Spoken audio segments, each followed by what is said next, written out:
Assalamualaikum warahmatullahi wabarakatuh. Selamat pagi anak-anak, gimana kabar kalian? Semoga selalu dalam keadaan sehat walafiat dan selalu dalam lindungan Allah Subhanahu wa taala. Hari ini pembelajaran kita adalah masih akidah akhlak, karena ada beberapa materi yang belum kita pelajari untuk materi di pelajaran akidah akhlak.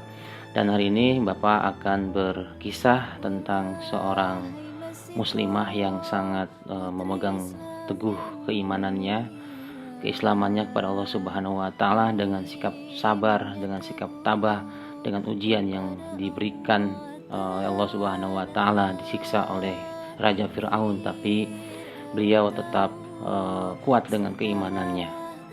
Untuk itu, sebelum Bapak bercerita tentang kisah Siti Masitoh, mari sama-sama kita buka pembelajaran kita pada hari ini dengan membaca basmalah. Bismillahirrahmanirrahim. Baiklah, anak-anakku yang Bapak cintai, kisah tentang Siti Masitoh ini adalah kisah yang sangat luar biasa. Mungkin banyak di antara kita sudah melupakan kisah tentang Siti Masitoh. Bagaimanakah awalnya? Awalnya adalah ketika Rasulullah Shallallahu Alaihi Wasallam berisra mi'raj. Beliau mencium aroma yang sangat harum.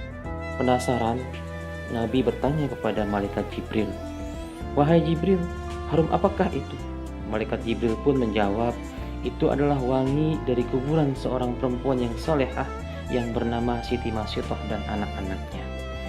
Kisah perempuan yang memegang teguh kebenaran dan keimanan kepada Allah Subhanahu wa taala ini diriwayatkan dalam hadis Ibnu Abbas. Siapakah Siti Masitoh, perempuan solehah yang dimaksud oleh malaikat Jibril? Ia hidup di zaman Fir'aun, si raja kejam yang menganggap dirinya sebagai Tuhan. Di sekitar Fir'aun ternyata ada beberapa orang dekat yang diam-diam beriman kepada Allah dan Nabi Musa alaihissalam. Mereka mengikuti tuntunan kitab Taurat. Orang-orang terdekat itu adalah Siti Aisyah, yaitu istri dari Fir'aun, dan Siti Masitoh yang mengurus anak Fir'aun. Seorang lagi yaitu bernama Hazakil. Ia adalah pembuat peti tempat Musa balita ditaruh untuk kemudian dihanyutkan di sungai. Di istana, Hazakil menjadi orang kepercayaan Fir'aun. Ia menikah dengan Siti Masitoh. Suatu hari terjadi perdebatan sengit antara Fir'aun dengan Hazakil. Fir'aun menjatuhkan hukuman mati kepada ahli sihir yang menyatakan beriman kepada Nabi Musa alaihissalam.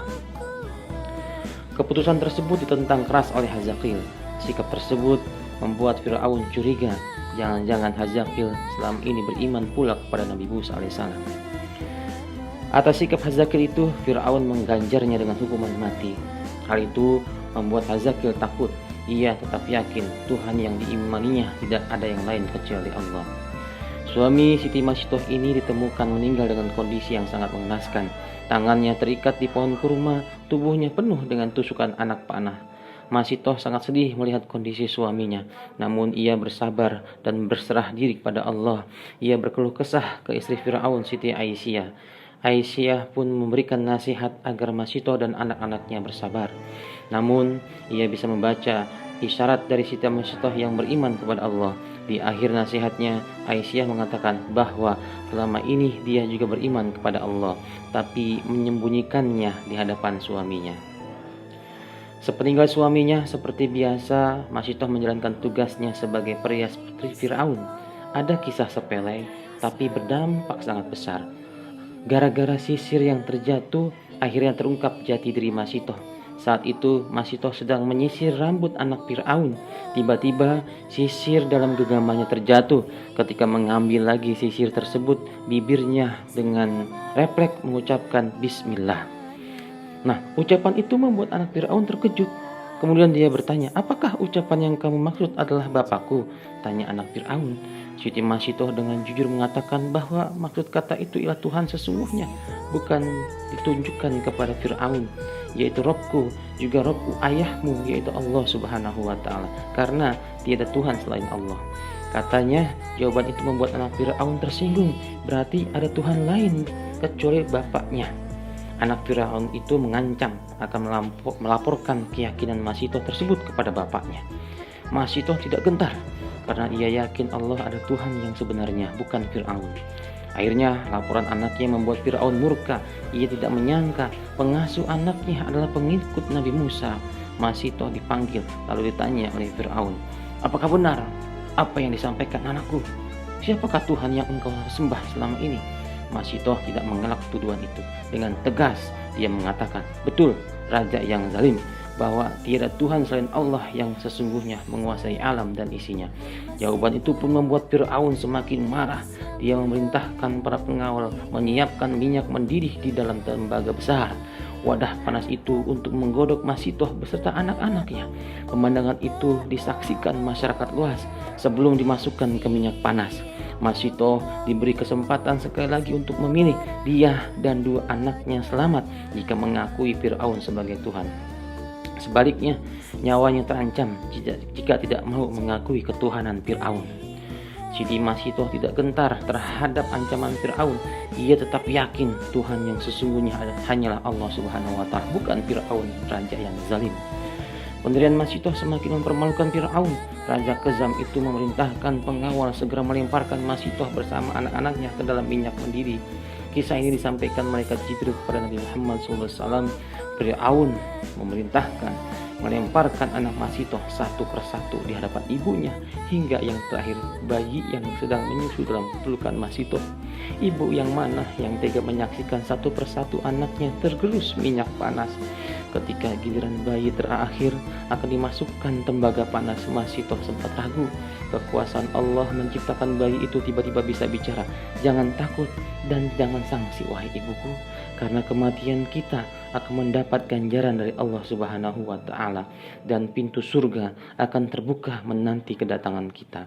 Dalam riwayat lain, bayi Masitoh meyakinkan ibunya, "Sabarlah wahai ibuku, sesungguhnya kita dalam pihak yang benar. Wahai ibu, masukkanlah, karena sesungguhnya siksa dunia lebih ringan daripada siksa akhirat." Kekuatan anaknya membuat keraguan Masitoh hilang. Dengan yakin dan ikhlas kepada Allah, Masitoh membaca, "Bismillahi tawakkaltu 'alallah, Allahu Akbar." Siti Masitoh dan bayinya terjun ke minyak mendidih. Ajaibnya, begitu minyak panas menggerus raga orang-orang istiqomah itu, tercium wangi yang sangat harum dari dalam kuali. Allah telah membuktikan kepada hamba-hambanya yang istiqomah. Ketika Masitoh dan anak-anaknya dilemparkan satu persatu ke periuk, Allah terlebih dahulu mencabut nyawa mereka sehingga mereka tidak merasakan panasnya minyak mendidih. Tulang belulang Masitoh bersama anak-anaknya dikubur di suatu tempat hingga mengeluarkan wangi yang sangat harum. Aroma itu sampai sekarang pun tercium. Aroma itu tercium ketika itu oleh Rasulullah SAW ketika melakukan perjalanan Isra Mi'raj. Itulah kuburan Siti Masitoh bersama anak-anaknya, kata malaikat Jibril alaihissalam. Anak-anakku yang berbahagia, itulah kisah daripada seorang perempuan yang sangat solehah, yaitu Siti Masitoh. Hikmah yang bisa kita ambil, yang bisa kita petik dari kisah ini adalah bahwasanya seorang Siti Masitoh dengan ujian, dengan siksaan yang begitu sangat berat yang diberikan oleh Raja Fir'aun, tapi Siti Masitoh tetap yakin, tetap dengan keimanannya, beriman kepada Allah Subhanahu wa Ta'ala, dengan sabar, dengan tabah menjalani apa yang menjadi hukuman daripada Raja Fir'aun. Oleh karena itu, kita semestilah menjadi seorang yang bisa menjadi orang yang sabar dan tabah dalam menghadapi segala macam cobaan. Demikian kisah tentang Siti Masitoh. Itu saja yang dapat Bapak sampaikan. Mari kita tutup pembelajaran kita dengan membaca hamdalah alhamdulillahirabbil alamin.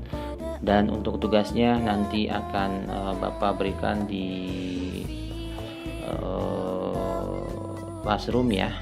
Nanti akan diberikan di classroom. Untuk itu mari Bapak ucapkan terima kasih. Wassalamualaikum warahmatullahi wabarakatuh.